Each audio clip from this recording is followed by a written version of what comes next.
आदरणीय दर्शकबिन नमस्कार।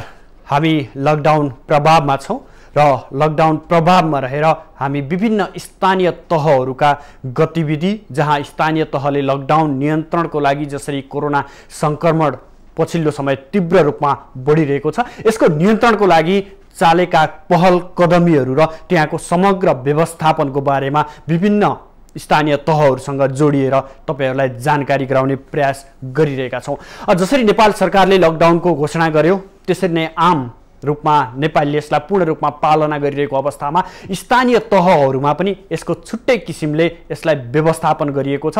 विशेष गरी राहत वितरणको प्रक्रिया र त्यहाँ कोरोना संक्रमित क्षेत्रहरूमा गरिएको व्यवस्थापन के कस्तो छ र यसलाई अझ प्रभावकारी बनाउँदै लैजान स्थानीय तहहरूले कसरी भूमिका खेलिरहेका छन् भन्ने विषय र प्रसङ्गमा आधारित रहेर आज पनि हामी विभिन्न स्थानीय तहका व्यक्तिहरूसँग कुराकानी गर्ने प्रयास गरिरहेका छौं र त्योभन्दा पहिला हामी समग्र रूपमा नेपालको परिवेश जसरी पछिल्लो समय कोरोना संक्रमणको दर नेपालमा बढ्दै गएको छ बढ्दै जसरी कोरोना संक्रमण बढ्दै गइसकेपछि स्थानीय तहहरूले आफ्ना एरियाहरू जस्तै स्थानीय तहका आफ्ना क्षेत्रहरूलाई चाहिँ सिल गर्ने र त्यहाँका जो आम नागरिकहरू हुनुहुन्छ उहाँहरूको टेस्टको कुराहरूलाई चाहिँ अगाडि बढाउने यावत कुराहरू गरिरहेका छन् भने साथसाथै राहत वितरणका कुराहरूलाई पनि थप प्रभावकारी बनाउने विशेष गरेर पछिल्लो समय राहतमा पनि एक किसिमको काम लगाएर अथवा चाहिँ जो राहत दिनुपर्ने व्यक्तिहरू निम्न गरिब वर्ग परिवारहरू छ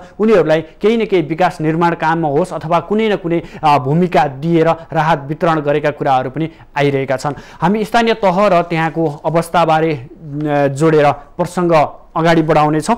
त्योभन्दा पहिला हामी काठमाडौँ भित्र रहेको बुढा नीलकण्ठ नगरपालिका वडा नम्बर 10 तर्फ जोडिन चाहन्छौं जहाँ कोरोना संक्रमित व्यक्ति फेला परिसकेपछि त्यहाँका स्थानीयहरूले स्थानीय तह जुन वडा नम्बर 10 छ त्यहाँ सिल गरिएको थियो। दर्शकबिन हामी बुढा नीलकण्ठ नगरपालिका वडा नम्बर 10 अन्तर्गत जोडिएर त्यहाँको वास्तविक अवस्था के छ जो कपन एरिया छ कपन एरियामा कोरोना संक्रमित व्यक्तिहरू फेला परिसकेपछि त्यहाँको अवस्थालाई थप कडाई गरिएको छ। त्यहाँको वडाले सिल गरेको वडा सिल भएको अवस्था छ। त्यहाँ सेवा सुविधाहरू कसरी प्रदान गरिरहेको छ र परीक्षणको दायरालाई कसरी अगाडि बढाइएको छ सुरक्षा कसरी अपनाइएको छ भन्ने विषय र प्रसङ्गमा जोडिन हामी बुढा नीलकण्ठ नगरपालिका वडा नम्बर 10 का वडा अध्यक्ष नमराज भट्टराईले यतिखेर हामी स्टुडियोमा प्रत्यक्ष रूपमा जोड्ने प्रयास गरिरहेका छौं। त्योभन्दा पहिला नेपालमा पछिल्लो स्वास्थ्य मन्त्रालयको जानकारी अनुसार 390 जना व्यक्तिहरूमा कोरोना भाइरस संक्रमण पुष्टि भएको छ जसमध्ये 2 जना व्यक्तिहरूले ज्यान गुमाइसकेको अवस्था छ भने 36 जना व्यक्तिहरू भने कोरोनालाई जितेर अथवा कोरोनाबाट निको भएर फर्किसकेको अवस्था छ। पछिल्लो केही दिन यता कोरोना संक्रमणको दर अत्यन्त रूपमा तीव्र रूपमा अगाडि बढिरहेको छ तीव्र रूपमा संक्रमित फेला परिरहेको अवस्था छ। विशेष गरी तराईका जिल्लाहरू जो भारतसँग सिमाना जोडिएका जिल्लाहरू छ त्यो जिल्लाहरूमा संक्रमण दर तीव्र रूपमा बढिरहेको छ। आज मात्रै बाँकेमा थप व्यक्तिहरूमा कोरोना संक्रमण देखिएको छ। यस्तै अन्य जिल्लाहरूमा पनि कोरोना संक्रमितको दर बढिरहेको अवस्था छ। दर्शकबिन हामी विभिन्न स्थानीय तह र त्यहाँका जनप्रतिनिधिहरूलाई प्रत्यक्ष रूपमा सम्पर्क गराएर त्यहाँको वास्तविक अवस्था के छ र कसरी यसलाई व्यवस्थापन गर्दै जानु भएको छ संक्रमणको दर बढिरहँदा यसको परीक्षणको कुराहरू के छ भन्ने कुरा र प्रसङ्गमा जोडिन चाहिरहेका छौं।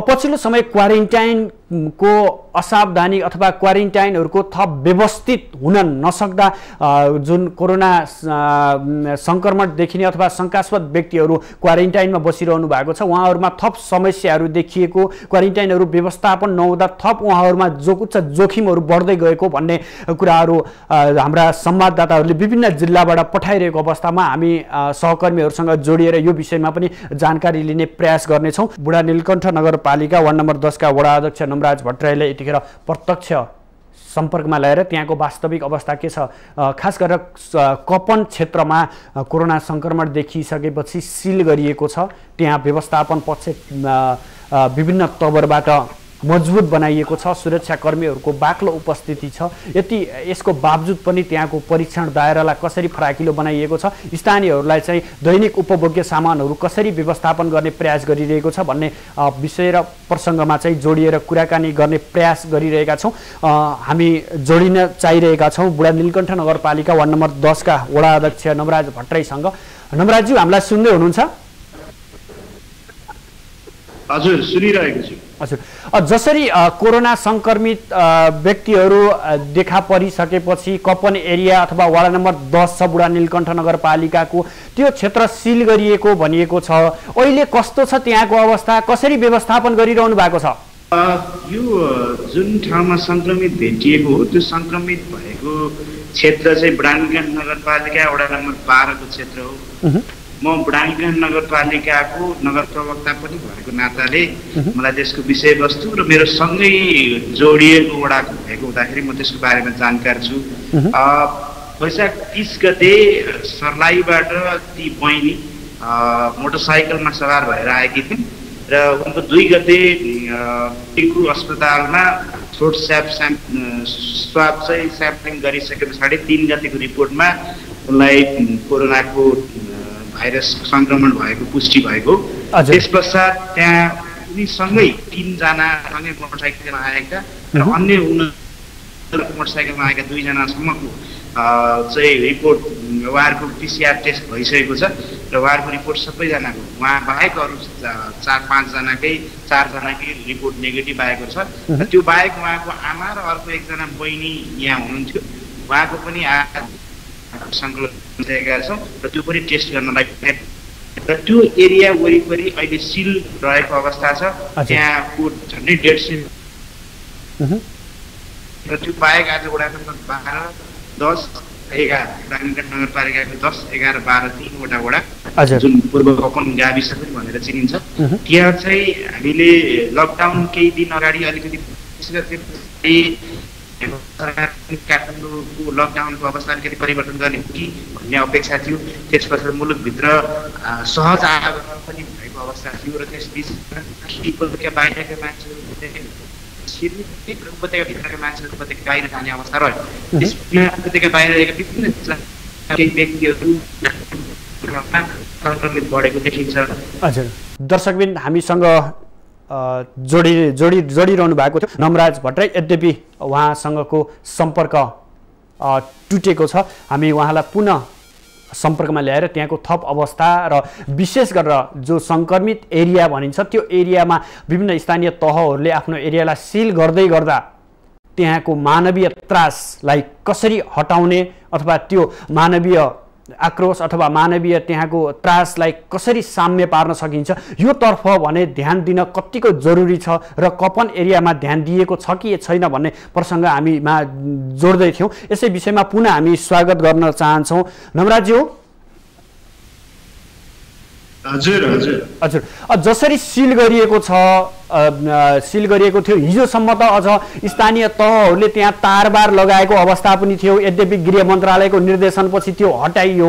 अब त्यो सिल गर्दै गर्दा स्थानीय व्यक्तिहरूमा पनि त्रास सिर्जना हुन्छ। उहाँहरू घर बाहिर निस्कन अथवा चाहिँ त्यो आफ्नो अत्यावश्यक सेवा सुविधाका कुराहरू लिन जान पनि नपाउने अवस्था हुन्छ। यद्यपि यो मानसिक त्रासलाई कम गर्नको लागि तपाईँहरूले केही पहल गर्नु भएको छ अथवा सिल मात्रै गरेर बसिरहनु भएको अवस्था हो? मैले अघि नै दोहोऱ्याइसके सिल भनेको जुन एरिया जहाँ चाहिँ उहाँको फर्निचर जो संक्रमित भेटिएको छ त्यो फर्निचर एरियामा 150 मिटरको एरियामा मात्र सिल गरेको, वडा पुरै सिल छैन। हिजो बिहान केही स्थानीयहरूले आफै स्वतस्फूर्त ढङ्गले तार लगाउने, टोलबाजीहरूले चाहिँ टोलमा अवरोध सिर्जना गर्ने काम भएको थियो, जो हामीलाई पनि जानकारी भइसकेको छ। तपाईँहरूको मिडियाका साथीहरू पनि त्यहाँ पुग्नु भइसकेको थियो। प्रहरीहरूको पनि पुगिसके पछाडि त्यो आवागमनमा रोक्नलाई गरिएको प्रयासलाई हामीले विफल बनाइसकेका छौँ। त्यो बाहेक आज एक दिनलाई चाहिँ वडा कार्यालयले विशेष आग्रहका साथ चाहिँ खाद्यान्न तरकारी लगायत विविध वस्तुहरू चाहिँ सिल नै चाहिँ छैन, तर त्यो चाहिँ अत्यावश्यक अवस्थामा कसैले किनेर कसैले त्यही नजिकको चाहिँ पसलमा फोन गरेर डिमान्ड गरेको अवस्थामा घरसम्म पुर्याउने माध्यमलाई अपनाउने गरी त्यो पनि आज एक दिनका लागि मात्र बुढा नीलकण्ठ नगरपालिका वडा नम्बर 12 मा गरेको छ। त्यो बाहेक त्यहाँ वरिपरि जो उसँग कन्ट्याक्टमा रहेका छ त्यो कन्ट्याक्टमा रहेका उसको घर परिवारको बाहेक फेरि पनि हामीले त्यो 4 जनाको र र उसको आमा र छोरी अर्को 2 जनाको जम्मा 6 जनाको फेरि पनि आज हामीले स्वाबहरू कलेक्सन गरिसकेका छौँ र त्यो स्वाब कलेक्सन गरेर हामी टेकु पठाइरहेका छौँ र त्यो बाहेक पनि अरू उसको कन्ट्याक्ट लिस्टमा जो हुनुहुन्छ ती कन्ट्याक्ट लिस्टमा भएकाहरू सबैलाई नै हामी चाहिँ टेस्ट गर्नका लागि चाहिँ हामी टेस्टको दायरामा ल्याउँदैछौँ र आम जनमानसलाई नआत्तिन यसबाट चाहिँ सङ्क्रमण नफैलाउनका लागि चाहिँ हामीले स्वयंसेवक प्रहरीहरूलाई परिचालित गरेर जो टोटल्ली बाहिरबाट आउनु भएको छ जो काठमाडौँभन्दा बाहिरबाट भित्रिन खोजिरहनु भएको छ उहाँहरूको सवालमा चाहिँ आरटिटी गरेर मात्र न्यूनतम आरटिटी गरेर मात्र घरभित्र प्रवेश गर्ने र त्यो बाहेक उहाँहरू त्यस्तो अवस्थामा आउनुभयो भने चाहिँ सिधै अहिले ब्राङ्गेट नगरपालिका 10, 11, 12 भन्ने सानो सङ्ख्यामा लिमिटेड क्वारेन्टाइनहरू बनाइसकेको छ ती लिमिटेड क्वारेन्टाइनहरूमा राखेर उहाँहरूको आरटिटी टेस्ट गराइसकेपछि आरटिटीको टेस्टमा नेगेटिभ आएपछि मात्र उहाँहरूलाई घर प्रवेश गर्ने माध्यम बनाइएको छ। हुन्छ नवराजज्यू, समग्र त्यहाँको वास्तविक अवस्थाबारे जानकारी गराइदिने प्रयास गर्नुभयो, यसको लागि धेरै धेरै धन्यवाद। हस्, यहाँ लगायत माउन्टेन टिभी परिवारलाई पनि मेरो तर्फबाट दर्शकबिन हामीसँग हुनुहुन्थ्यो बुढा नीलकण्ठ नगरपालिकाबाट नमराज भट्टराई, जो त्यहाँ त्यो नगरपालिकाको प्रवक्ता पनि हुनुहुन्थ्यो। विशेष गरेर कपन एरिया जो 10, 11 र 12 वडाहरू छ त्यो वडाहरू सिल गरिएको छ जहाँ कोरोना सङ्क्रमित व्यक्ति भेटिएको थियो। त्यसपछि त्यहाँको अवस्था के छ, यद्यपि हिजोसम्म जसरी तारबारै लगाएर सिल गरेको अवस्थामा त्यो हटाइएको छ र बिहान पनि स्थानीय निकायले 10 बजेसम्म पसलहरू खोल्न दिने भनेको थियो। यद्यपि सुरक्षा निकायले भने बिहानै बन्द गर्न लगाएको भन्ने कुराहरू बाहिर आइरहँदा वास्तविक अवस्था के छ र त्यहाँ जो सङ्क्रमित भनिएको एरिया छ त्यो एरियाको घर परिवार लगायत त्यो टोलहरूको परीक्षणको दायरा कसरी अगाडि बढाइएको छ भन्ने विषय र प्रसङ्गमा हामी जानकारी लिने प्रयास गऱ्यौँ।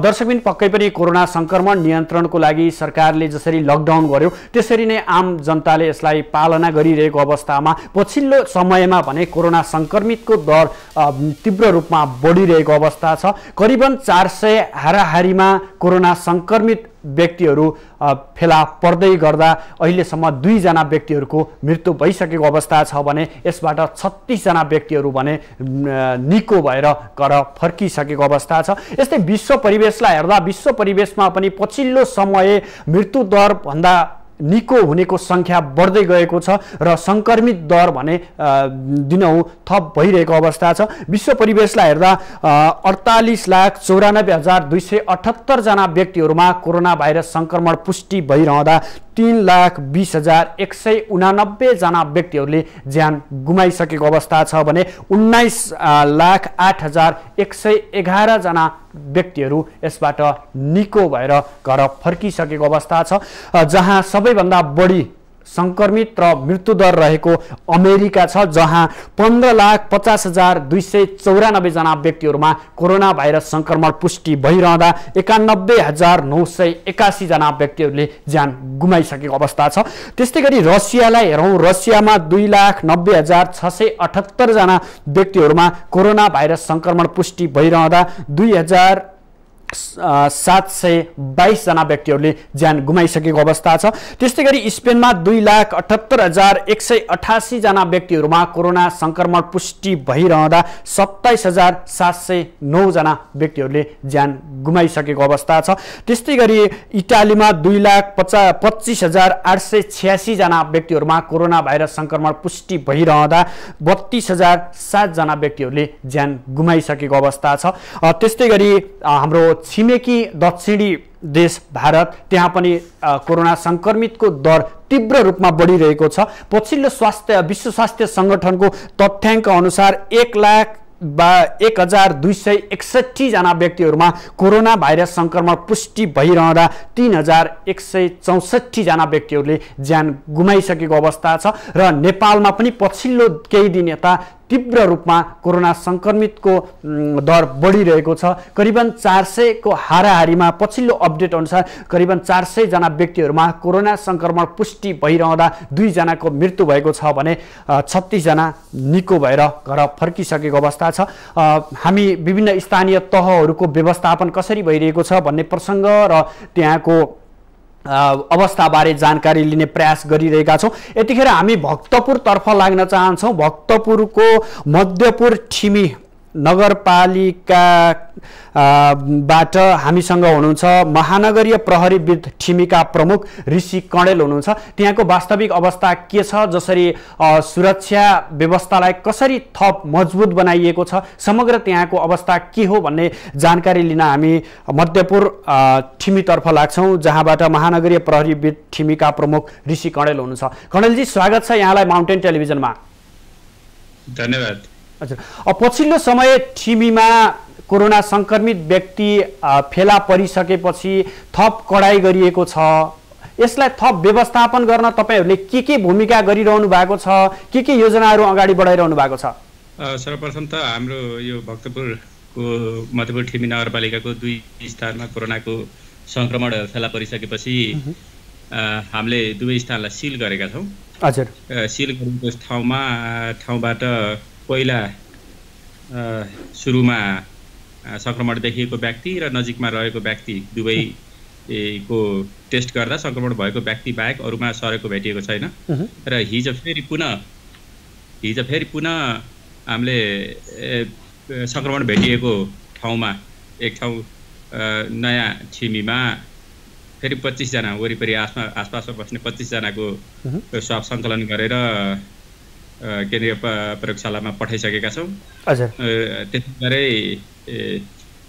संक्रमण देखिएको वरिपरि र सम्पर्कमा आएकोहरूको ट्रेसिङ गर्ने, तिनीहरूको चाहिँ परीक्षण गर्ने काम एकातर्फ जारी छ भने अर्कोतर्फ यो संक्रमणलाई फैलिन नदिनलाई लकडाउनलाई प्रभावकारी रूपमा कार्यान्वयन गराउने र स्थानीय जनप्रतिनिधि सहितको पैदल गस्ती गर्ने, मोबाइल गस्ती गर्ने, ठाउँमा चेक पोइन्ट खडा गर्ने, अवेरनेस सञ्चालन गर्ने जस्ता कार्य सँगसँगै लिएर गएका छौँ, जसले गर्दाखेरि यो संक्रमणलाई थप फैलिन नदिन हामी स्थानीय निकाय, सरकारवाला निकाय र अन्य सुरक्षाकर्मी, जिल्ला प्रशासन कार्यालय लगायतका सबै सरकारवाला निकायसँग समन्वय गरेर काम गरिरहेका छौँ। हजुर, ऋषिजी, जस्तो हिजो बेलुकासम्म त्यहाँ तारबार पनि लगाइएको थियो, जसरी गृह मन्त्रालयको परिपत्र आयो स्थानीय तहहरूलाई त्यहाँ तारबार हटाऊ भनिसकेपछि परिपत्र आएको अवस्थामा तपाईँहरूले त्यहाँको तारबार छेकबारलाई कतिखेर हटाउनु भयो? र अर्को कुरा चाहिँ त्यहाँनिर मानसिक रूपमा व्यक्तिहरू कमजोर हुने अवस्था पनि छ, यो समयमा प्रहरीको भूमिका के रहन्छ त्योतर्फ त्यो पनि बताइदिनुहोस्। र हिजोसम्ममा हो केही ठाउँहरूमा चाहिँ स्थानीयले आफ्नो एरियामा नयाँ व्यक्तिहरू नआउन् भन्ने हिसाबले चाहिँ तारबार लगाएको र विशेष गरी भित्री गल्लीमा छिर्न नदिएको भन्ने खबर आएपछि हामीले गृह मन्त्रालयको निर्देशन बमोजिम सम्पूर्ण ती स्थानहरूमा जहाँ चाहिँ तारबार लगाएर र विशेष गरेर बाँसको ब्यारियर लगाएर बन्द गरेको अवस्थामा हामी सबै प्रहरीहरू र मातहतको प्रहरी युनिटहरूले त्यो सबै हटाइसकेको छ र स्थानीयलाई हामीले सम्झाएका छौँ र अत्यावश्यक सामानहरू लैजान दिने, अत्यावश्यक सवारी साधनहरू चाहिँ पास हुन दिने व्यवस्था सहज हिसाबले भएको छ। हिजोदेखि त्यस्तो गाडी पास हुन नमिल्ने अथवा मान्छे जान नमिल्ने हिसाबको तारबारहरू कोही पनि छैन, त्यस्तो चेकबारहरू कोही पनि छैन। र सँगसँगै हामीले नगरपालिका र हामी मिलेर यो गाडीमा यो लकडाउन उल्लङ्घन नगर्न र संक्रमण कसरी फैलिन्छ र त्यसलाई कसरी रोक्ने भन्ने विषयमा मार्किङ गर्दै पनि हिँडिरहेका छौँ र सबैसँगको सहकार्यमा, एक्लै लड्ने युद्ध होइन, सबैसँगको सहकार्यमा प्रहरीले आफ्नो साधन स्रोतले र जनशक्तिले भ्याएसम्म म्याक्सिमम अप्टिमम जनशक्ति युज गरेर हामीले यो संक्रमणलाई थप फैलिन नदिनलाई एकतिर कोसिस गरिरहेका छौँ भने अर्कोतिर यो संक्रमण फैले सँगसँगै तपाईँले भने जस्तै गरेर विभिन्न किसिमका समस्याहरू सिर्जना हुन सक्ने सम्भावनालाई मध्यनजर राख्दै त्यो हिसाबले हामीले योजना बनाएर बढिरहेका छौँ। हजुर, जसरी प्रहरी सुरक्षाकर्मीहरू अग्रपङ्क्तिमा रहेर दिनरात खटिरहनु भएको छ, तपाईँहरूको सुरक्षामा के कसरी प्रबन्ध मिलाइएको छ? तपाईँहरूलाई जस्तै पिपिईको कुराहरू हुनसक्छ, मास्कहरू, सेनिटाइजरहरूको कुराहरू हुनसक्छ, तपाईँ मातहतका जति पनि निकायहरू छ त्यहाँ त्यो व्यवस्थापन कसरी गरिनु भएको छ र उहाँहरूको मनोबल बढाउन आन्तरिक रूपमा केही उहाँहरूलाई केही प्रशिक्षणहरू दिने गर्नुभएको छ? हामीले चाहिँ सबै, तपाईँले ठिक भन्नुभयो, सबै प्रहरीहरू सङ्क्रमण फ्रन्टलाइनमा काम गर्ने भएकोले सङ्क्रमणको अत्याधिक जोखिममा रहने भएकोले हामीले सबै प्रहरीलाई पुग्ने गरी मास्क वितरण गरिसकेका छौँ र मध्यपुर ठिमी नगरपालिका, चाउनारायण नगरपालिका र सूर्यविनायक नगरपालिकाका केही वडा, चाउनारायण नगरपालिकाका केही वडा र मध्यपुर ठिमी नगरपालिका सबै वडाहरू हेर्नुपर्ने भएकोले मेरो मातहतमा रहेका सबै प्रहरी इकाइहरूलाई चाहिँ सबैलाई पुग्ने गरी mask, use and throw mask र रियुज गर्न मिल्ने मास्क, दुईटै मास्कको वितरण भएको छ। त्यस्तै गरेर सेनिटाइजरहरू को पनि सबै ठाउँमा व्यवस्था भएको छ र सबै प्रहरी युनिटहरूलाई हात कसरी धुने र सङ्क्रमणबाट कसरी जोगिने भन्ने बारेमा हामी ब्रिफिङ गरेर सम्बन्धित ठाउँमा गएर प्रहरीलाई सम्झाएर र विशेष गरेर बेला बेलामा सञ्चार सेटबाट चाहिँ प्रहरीले आफ्नो सुरक्षाको लागि अपनाउनु पर्ने प्रक्रियाहरूको बारेमा चाहिँ हामीले ब्रिफिङ गर्ने गरेका छौँ। जिल्ला प्रहरी कार्यालय भक्तपुरको समन्वयमा र जिल्ला प्रहरी कार्यालय भक्तपुरका प्रमुख, त्यस्तै गरेर जिल्ला प्रशासन कार्यालयका प्रमुख, यता करसाप आर्मीको, शस्त्रको एसपी साहब लगायत सबैसँगको सहकार्यमा यसलाई चाहिँ सङ्क्रमण फैलिन नदिन एकतिर कसरी जाने भनेर कोसिस गरेका छौँ भने अर्कोतिर सुरक्षाकर्मीहरूलाई सङ्क्रमणबाट कसरी जोगाउने भन्ने विषयमा प्रशिक्षण गर्दै आएका छौँ। आवश्यक साधन स्रोत भएसम्म साधन स्रोतहरू पनि उपलब्ध गराएका छौँ। सँगसँगै यिनीहरूले कसरी बस्ने भन्ने विषयमा चाहिँ जानकारी पनि दिइरहेका छौँ। हुन्छ कणेलज्यू, समग्र त्यहाँको अवस्थाबारे जानकारी गराइदिनु भयो, यसको लागि धेरै धेरै धन्यवाद। धन्यवाद। दर्शकवृन्द, हामीसँग हुनुहुन्थ्यो महानगरीय प्रहरी वृत्त ठिमीका प्रमुख ऋषि कणेल हुनुहुन्थ्यो। उहाँले विशेष गरी ठिमी नगरपालिकाभित्र कोरोना सङ्क्रमित व्यक्ति फेला परिसकेपछि त्यहाँको सुरक्षा अवस्थालाई कस्तो बनाइएको छ, त्यहाँनिर जुन तारबारहरू पनि लगाइएको थियो हिजोसम्म, यसलाई कसरी हटाइयो र अवेरनेसका कुराहरू, चेतनाका कुराहरू प्रहरीको तर्फबाट कसरी अगाडि बढाइरहेको छ भन्ने विषय र प्रसङ्गमा चाहिँ उहाँले आफ्ना कुराहरू राख्नुभयो र समग्रमा आफूहरूले त्यहाँको व्यवस्थालाई थप मजबुत बनाएर समग्र नागरिकहरूको सुरक्षाको लागि आफूहरू अहोरात्र खटिएको जानकारी गराउनु भयो। पक्कै पनि दर्शकबिन स्थानीय तहहरूमा विभिन्न किसिमबाट यसको व्यवस्थापन गर्ने प्रयास गरिएको छ। जसरी अहिले पछिल्लो समय कोरोना सङ्क्रमण थप बढ्दै गइसकेपछि स्थानीय तहहरू थप सजग भएका छन् भने त्यहाँका सुरक्षा निकायदेखि लिएर अन्य जति पनि त्यहाँ खटिएर काम गरिरहेको स्वास्थ्य कर्मीहरू लगायतका अन्य टिमहरू छ, त्यो टिमहरू पनि अहिले पछिल्लो समय अझ सक्रियताका साथ लागिरहेको हामीले विभिन्न स्थानीय तहबाट प्रमुखहरू र त्यहाँको सुरक्षा निकायसँग विभिन्न विवरणहरू लिने प्रयास गरिरहेका छौँ र उहाँहरूलाई प्रत्यक्ष सम्पर्कमा जोड्ने प्रयास गरिरहेका छौँ। दर्शकबिन, अब हामी रूपन्देहीको बुटवल नगरपालिका उपमहानगरपालिकातर्फ जोडिएर त्यहाँका हाम्रा सहकर्मी सत्यनारायण मानन्दरले रूपन्देहीको बुटवल उपमहानगरपालिकाका मेयर शिवराज सुवेदीसँग गरिएको कुराकानी, जो पछिल्लो समय कोरोना सङ्क्रमणपछि रूपन्देहीमा थप जोखिम बढ्दै गएको छ, यस सम्बन्धमा हाम्रा सहकर्मी सत्यनारायण मानन्दरले तयार पार्नुभएको, जहाँ उपमेयर हुनुहुन्छ बुटवल उपमहानगरपालिकाका शिवराज सुवेदी, उहाँसँग गरेको कुराकानी देखाउनेछौँ र हामी निरन्तर रूपमा तपाईँहरूलाई कोरोना अपडेट र यसको समग्र परिवेश लिएर उपस्थित हुनेछौँ। नमस्ते, म सत्यनारायण मानन्दर माउन्टेन टेलिभिजनमा यहाँहरूलाई हार्दिक स्वागत गर्दछु। आदरणीय दर्शक महानुभाव, यति बेला हामी प्रदेश नम्बर 5 को अस्थायी राजधानी बुटवल र बुटवल अन्तर्गत बुटवल उपमहानगरपालिकाको प्रवेशद्वार अगाडि छौँ र यो लकडाउनको अवस्थामा अहिले बुटवल नगरपालिकाभित्र के कस्तो गतिविधिहरू भइरहेको छ, नगरपालिकाले जनताको लागि लकडाउनको व्यवस्था कसरी गरेको छ भन्ने विषयमा हामी जानकारी लिनेछौँ। आदरणीय दर्शक महानुभाव, यति बेला हामी बुटवल उपमहानगरपालिकामा छौँ। समग्रमा बुटवल उपमहानगरपालिकाको अवस्था के कस्तो छ भन्ने विषयमा हामी यस बुटवल उपमहानगरपालिकाका मेयर श्री शिवराज सुवेदीसँग कुरा गर्न गइरहेको छौँ। आउनुहोस्, उहाँलाई स्वागत गरौँ। स्वागत छ यहाँलाई माउन्टेन टेलिभिजन। धन्यवाद।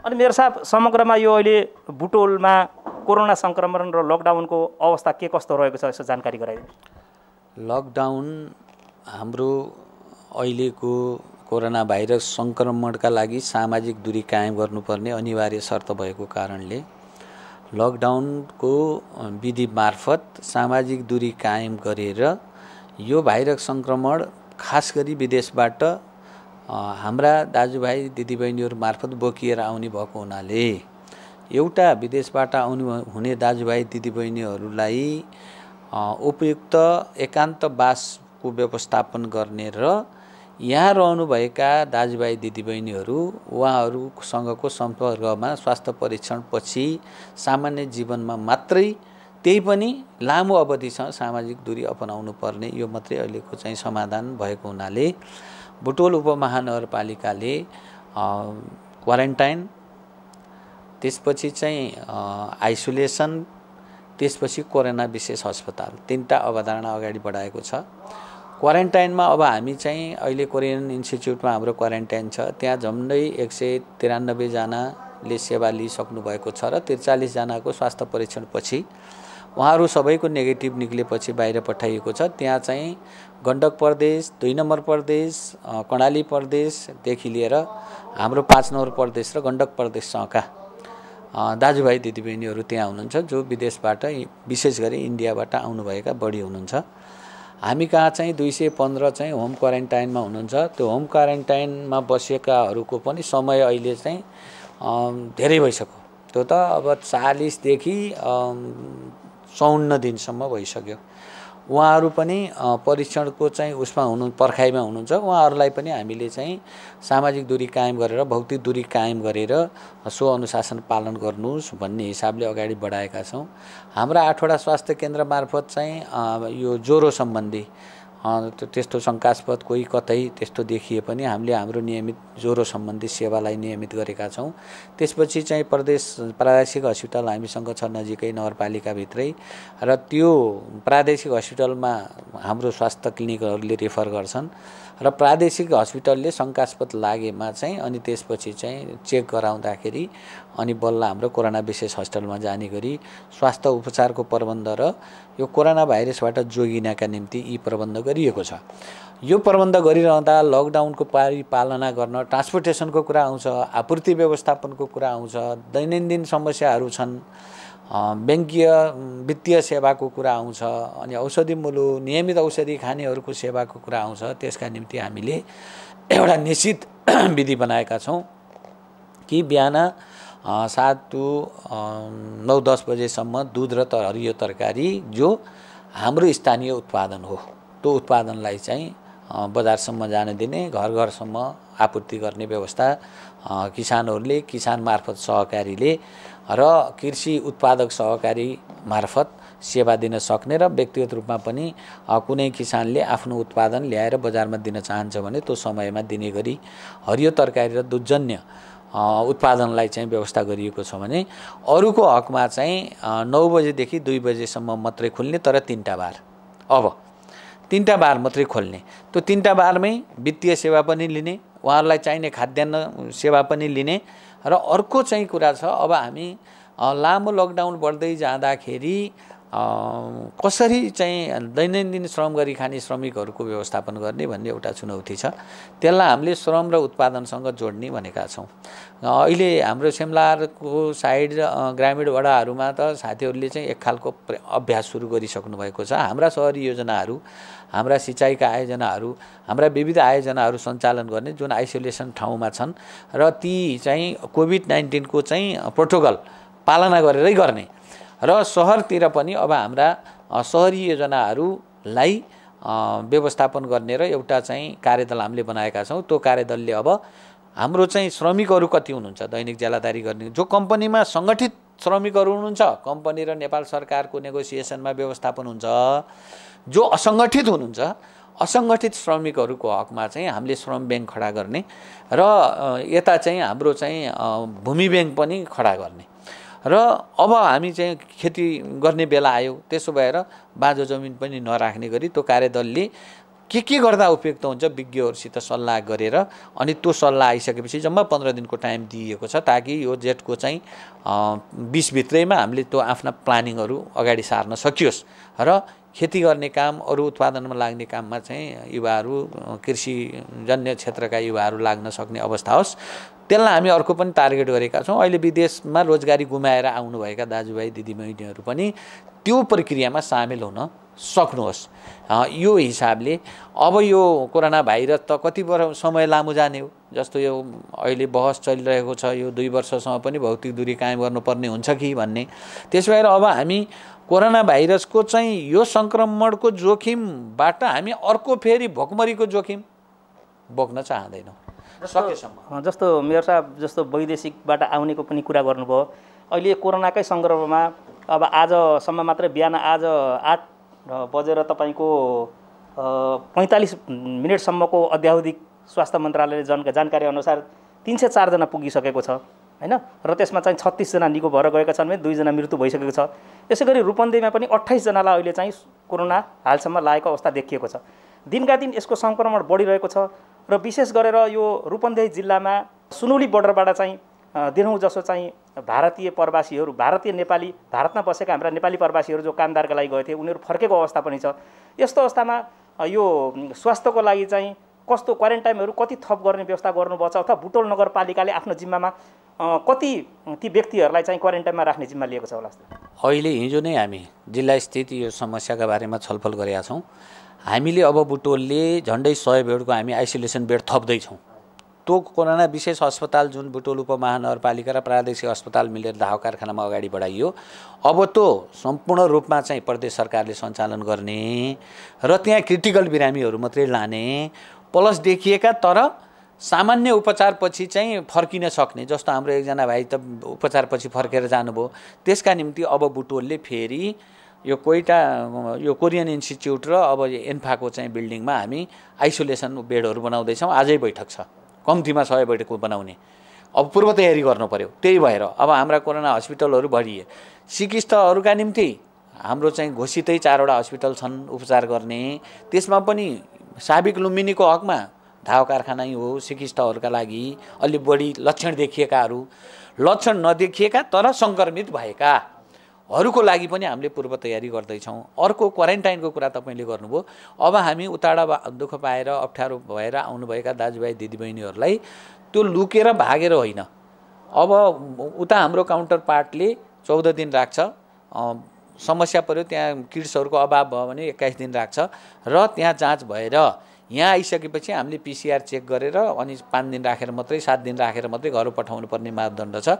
त्यसका निम्ति अहिले बोर्डर एरियामा हजारका क्वारेन्टाइन राख्ने, सिद्धार्थनगरमा अलि ठुलो जिल्ला स्तरीय क्वारेन्टाइन राख्ने विदेशी दाजुभाइ उताबाट आउनुभएका दाजुभाइका हकमा, र त्यहाँ चाहिँ जाँच गरेर परीक्षण गरिसकेपछि सम्बन्धित पालिकामा पठाउने। सम्बन्धित जस्तो बुटोल उपमहानगरपालिका ठेगाना भएका, तिलोत्तमा ठेगाना भएका, सैना महिना ठेगाना भएकाहरूलाई तत्त ठेगानामा पठाउने र तत्त ठेगानामा फेरि वार्ड स्तरमा हामीले क्वारेन्टाइन राख्ने। किन वार्ड स्तरमा राख्ने भन्दा उदाहरणका निम्ति बुटोलमा को वार्ड नम्बर 7 को दाजुभाइ आउनुभयो भने हामीले बुटोल वार्ड नम्बर 7 को सामुदायिक भवन विद्यालय त्यही चोइस गरेर त्यहाँ राख्ने, ताकि घरको खाना खान सकियोस्, घरका परिवारसँग सामाजिक दूरी राखेर कुरा गर्न सकियोस्। यो रोग नै हिम्मत बढाउने रोग रहेछ। त्यसो भएर हामीले क्वारेन्टाइनको नीति होम क्वारेन्टाइन, सामुदायिक क्वारेन्टाइन, विशेष क्वारेन्टाइन र जिल्ला स्तरीय सुरक्षित क्वारेन्टाइन 4वटा अवधारणामा अगाडि बढ्दैछौँ। आइसोलेसन बेडको हकमा अब हामी 100 बेडको तुरुन्तै आजै बैठक बसेर सिडिओ साहबलाई मैले बोलाएको छु। प्रदेशको चाहिँ सम्बन्धित सामाजिक मन्त्रालयको प्रतिनिधिलाई नै बोलाएको छु। अब आजै बैठक बसेर हामी अझै 100 बेडको आइसोलेसन बनाउँछौँ। त्यो हामीले चाहिँ हाम्रो फिफा छ 11 नम्बर देवीनगरमा, त्यहाँ र हाम्रो केआर नीतिमा गर्ने कुरा छ र त्यहाँको क्वारेन्टाइन अब अन्यत्र हामी सार्छौँ। अहिले त्यहाँ तनहुँका अरू प्रदेशका छन् र अरू प्रदेशको हकमा पनि हामी जाँच गरेर अरू प्रदेशमा पठाउँछौँ। यसरी चाहिँ सुरक्षित हुन सकिन्छ। र म आज तपाईँको माउन्टेन टेलिभिजन मार्फत के अनुरोध गर्न चाहन्छु भने हामी कहाँ त भाइरस छैन नि, आउने विदेशबाटै हो। त्यसो भएर विदेशबाट आउने नि हाम्रै दाजुभाइको शरीर चढेर आउँछ। त्यसो भएर म सबै नेपाली दाजुभाइ दिदीबहिनीहरूलाई हजुरहरू आउनुहोस्, चोर बाटोबाट लुकीछिपी नआउनुहोस्, खुला बाटोबाट आउनुहोस्, अनि त्यसपछि जनप्रतिनिधि प्रहरी सुरक्षा निकायलाई सूचना गर्नुहोस्, अनि एकान्तवासको प्रक्रिया पुरा गर्नुहोस् र परीक्षणको प्रक्रिया पुरा गरेर मात्रै सामान्य जीवनमा फर्किनुहोस्। यसो गऱ्यौँ भने अझै पनि हामी सुरक्षित छौँ। रूपन्देहीमा हजुरले चाहिँ हाम्रो 26-27 जना पुग्ने कुरा गर्नुभयो, अहिलेसम्म समुदाय स्तरमा पुगेको छैन संजोगले। नत्र भने यो प्रदेशमा चाहिँ बाँके, कपिलवस्तु र रूपन्देही अत्याधिक धेरै सङ्क्रमित फेला परेका जिल्लाहरू हुन्।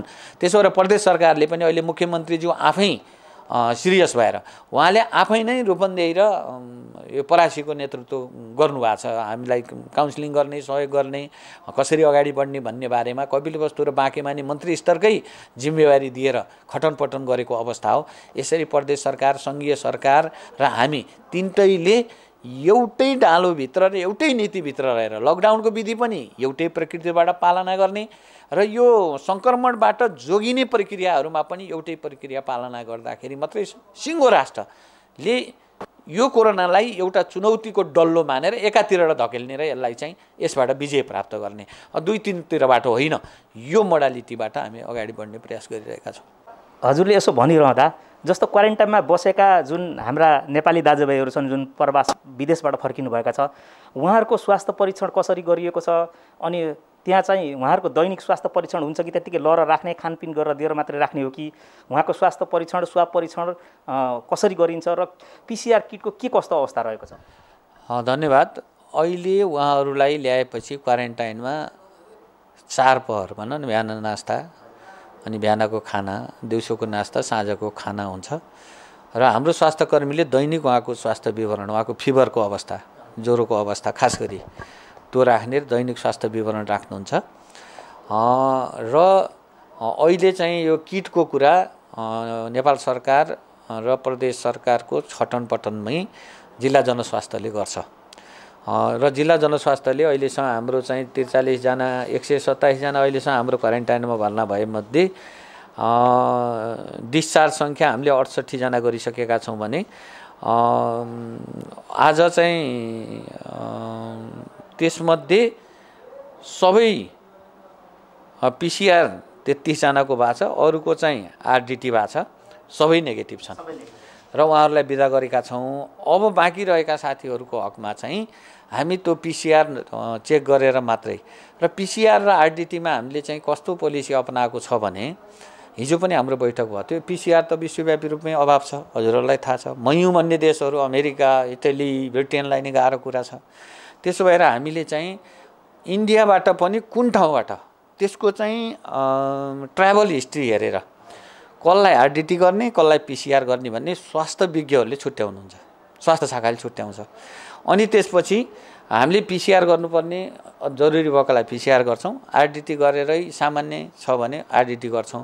र अर्को हामी अर्को कुरामा नि के संवेदनशील भएका छौँ भने अहिले नेपालमा जहाँ जहाँ प्लस देखिएको छ त्यहाँबाट नि आउँछन् पाहुनाहरू त, त्यहाँ पनि हाम्रा दाजुभाइ बस्नु भएको छ, बुटोल त आउनुहुन्छ। हामीले चाहिँ उहाँहरूलाई चाहिँ घरमै आइसोलेसन हुन र यदि घरमा आइसोलेसन रूपमा बस्ने अवस्था छैन भने उहाँहरूलाई पनि हामीले क्वारेन्टाइनको व्यवस्था गर्ने हामीले समझदारी मिलाएका छौँ। किन भन्दाखेरि अब देश टु देश पनि आउने भयो नि त, भोलि समुदायमा जाने खतराबाट जोगिन र रोक्नका लागि यो प्रयत्न पनि हामीले अगाडि बढाइरहेका छौँ। अनि मेयर साहब, अब म फेरि एउटा कुरा जोड्न चाहे हजुरलाई। हिजो मात्रै नेपाल सरकारको मन्त्रीमण्डलले फेरि लकडाउन बढाएको अवस्था छ र विगतका दिनमा बुटोल उपमहानगरपालिकाले राहतका लागि गरिब उहाँहरूलाई भोकै बस्न नपरोस् भनेर चाहिँ राहत पनि वितरण गरेको थियो। अहिलेसम्म बुटोल उपमहानगरपालिकाले कति चरण राहत वितरण गर्यो होला? राहतमा चरण भन्ने कुरा हुन्न, राहत अधिकारको कुरा नै हुन्न।